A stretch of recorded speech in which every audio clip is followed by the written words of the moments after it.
ये बातें झूठी बातें हैं, ये लोगों ने फैलाई हैं। तुम इंसान जी का नाम न लो, इंसान जी तो सौदाई है।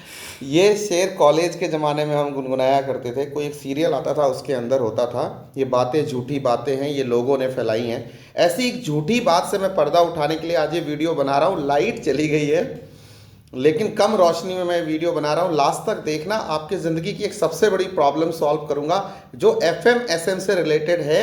You are watching FM/SM with Om guys. So the topic is कि क्या स्ट्रेटेजिक मैनेजमेंट में हमें, स्पेशली स्ट्रेटेजिक मैनेजमेंट की बात कर रहा हूँ। मैं किसी बच्चे से बात कर रहा था और मेरे पास रेगुलर क्वेरीज आती हैं। मैंने कहा चलो इस डाउट को ख़त्म कर देते हैं। क्या हमें बिल्कुल बुक की लैंग्वेज और बुकिश लैंग्वेज में लिखना होता है? ICI मैट की लैंग्वेज एज इट इज चेप के लिखनी होती है? क्या ये बात सही है? आई थिंक ये बहुत बड़ा कॉन्स्पिरेसी है। आपके साथ मैं एक केस पूछना चाहता हूँ। क्या FM के क्वेश्चन, मैं खुद FM कराता हूँ आपको घंटों, क्या FM के क्वेश्चन हम ICI स्टाइल में ही 100% प्रेजेंट करते हैं? क्या FM में आपको 3-4 ways of presentation and answering नहीं बताए जाते? अलग अलग टीचर अलग अलग तरीके से नहीं बताते। क्या FM के अंदर हम अलग अलग तरीके से अलग अलग अजम्पशंस के साथ चीज़ों को प्रेजेंट नहीं करते? यस, आंसर सेम आता है, लगभग सेम आता है, अप्रॉक्स आता है, स्टाइल थोड़ा थोड़ा डिफरेंट होता है सॉल्यूशन करने का, प्रेजेंटेशन का। तो these things are very very very basic thing जो हमें बचपन में पढ़ाया गया था। क्या ऑडिट में हम एज इट इज रट के बुकिश लैंग्वेज लिखते हैं? जरा दिल पे हाथ रख के बैठना। जो उन बच्चों के सबसे ज़्यादा मार्क्स आते हैं वो कौन से बच्चे होते हैं? जिनके कॉन्सेप्ट बहुत अच्छे होते हैं। क्यों टीचर बात करते हैं इंडस्ट्री नॉलेज होनी चाहिए, कॉन्सेप्ट अच्छा होना चाहिए, इंटरप्रिटेशन अच्छी होनी चाहिए? बिल्कुल सिंपल सी बात है। मैं बहुत सारे ICI के ओपन सेशंस में गया हूँ, ICI के लिए काम किया है, बोर्ड ऑफ स्टडीज़ के लिए काम किया है, LVC के लेक्चर लिए हैं, ICI के NIRC, WIRC, EIRC के लेक्चर्स लिए हैं बोर्ड से, और तमाम ऐसे उनके प्रोफेसर से मेरी लगातार बात होती रहती है, कम्युनिकेशन होती है। डिप्टी डायरेक्टर से डायरेक्टर लेवल के लोगों तक मिला हूँ, काउंसिल के लोगों से बातचीत होती है। पूरा एक्सपीरियंस उड़ेल के बोल रहा हूँ कि आपको as it is ICI AI के मैट को छापना नहीं होता है। प्लीज सर, फिर भी हमें मेमोरी कोड आप क्यों देते हो, फिर ये क्यों रटवाते हो? यस, ये डिफरेंस है दो बात कहने में। पहली बात कि ICI मैट के जो पॉइंटर्स हैं वो हमें एज इट इज लिखने होते हैं, उसके लिए हम मेमोरी कोड डेवलप करते हैं। जब एक्सप्लेनेशन की बात होती है, आपको एक एग्जांपल देता हूं, आपको समझ में आएगी बात। ये कितना बड़ा र्यूमर है, कितना बड़ा कॉन्स्पिरेसी है बच्चों के साथ। एक कौन से लोग हैं जो ये बात फैलाते हैं? ये वो लोग फैलाते हैं जिनको किसी सब्जेक्ट के ऊपर कमांड नहीं होती है। बच्चा उनसे ज़्यादा सवाल और कॉन्सेप्ट ना पूछ ले, बच्चा उनसे ज़्यादा कोई एलेबोरेशन, डिस्कशन, डिबेट ना कर ले, ज़्यादा नए एग्जाम्पल्स ना पूछ ले, टेंशन ना दो यार। FM पढ़ा दिया है ना, SM जुगाड़ कर लेते। ऐसे लोग आपको ये रद्दी बेच देते हैं और आपकी ज़िंदगी भर के लिए थियरी का डर पैदा कर देते हैं, और थियरी सब्जेक्ट को लिखने का तरीका नहीं बताते। दुनिया के किसी भी कोर्स में आप जब जाओगे तो थियरी एंड प्रैक्टिकल दोनों पढ़ने होते हैं। बिना थियरी के प्रैक्टिकल कहाँ से आता है भाई? जब तक कोई फिलॉसफी स्टैब्लिश नहीं होती तो प्रैक्टिकल सवाल कहाँ से बनते मेरे दोस्त? सोच के सोचो। न्यूटन ने लॉ नहीं दिया होता तो इतने सारे फिजिक्स के प्रिंसिपल नहीं बने होते। अगर आइंस्टीन ने E=mc² नहीं दिया होता, थ्योरेटिकल फिजिक्स नहीं होती, तो फिजिक्स ही नहीं बनता, प्रैक्टिकल फिजिक्स। तो बड़ी सिंपल सी बात है, प्रैक्टिकल पेपर थियरी से ही निकलते हैं। तो इसीलिए हमें थियरी के कॉन्सेप्ट को पहले सीखना होता है, फिर उनमें डेटा डालते हैं, फिर वो प्रैक्टिकल हो जाता है।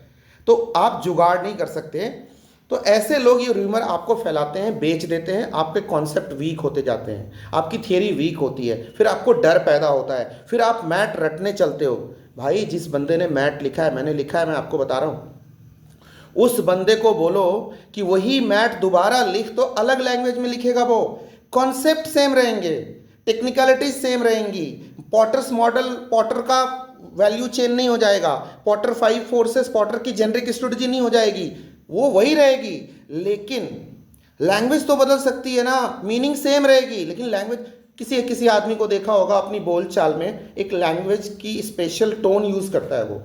जैसे वो बार बार बोलेगा एक्चुअली, कोई बोलता है रियली, कोई बोलता है जनरली, है ना, कोई बोलता है वर्चुअली ऐसा होता है। हर बंदे की जुबान अलग होती है, लैंग्वेज बात सेम कम्युनिकेट कर रहा है, कॉन्सेप्ट वो सेम दे रहा है, लेकिन उसकी लैंग्वेज एक स्पेसिफिक हो जाती है।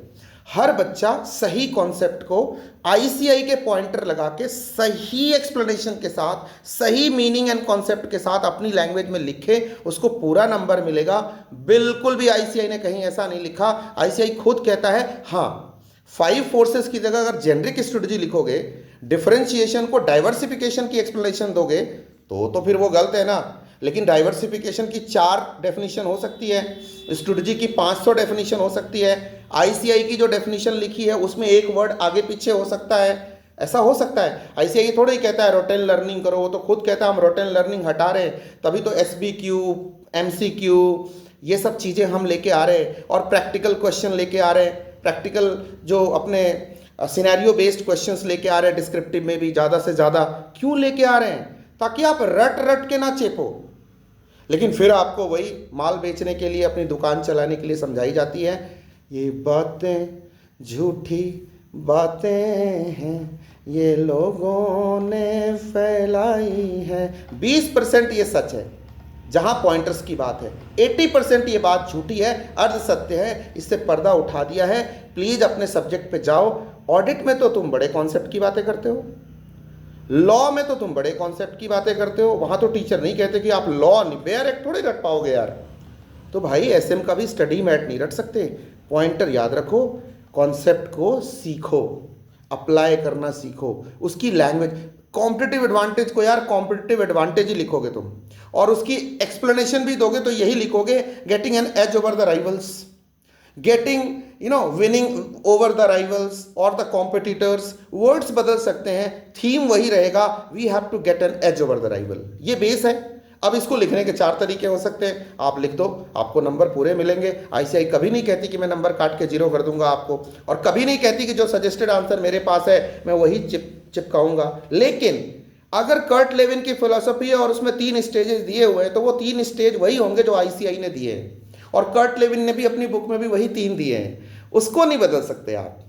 ये कहने का मतलब है, आई होप को बात क्लियर हो गई होगी। और प्लीज ऐसे र्यूमर पे ध्यान ना दें, जो भी ऐसा कहता हो आप ये मान के चलिए कि उस टीचर को उस सब्जेक्ट की नॉलेज नहीं है, वो बचने के लिए शॉर्टकट आपको दे के निकल लेना चाहता है। वैसे teacher and books are always good, but ये हार्श फैक्ट है, ये बहुत तेजी से फैल रहा है, आग की तरह फैल रही है इंडस्ट्री में ये बात, जो बिल्कुल झूठी है।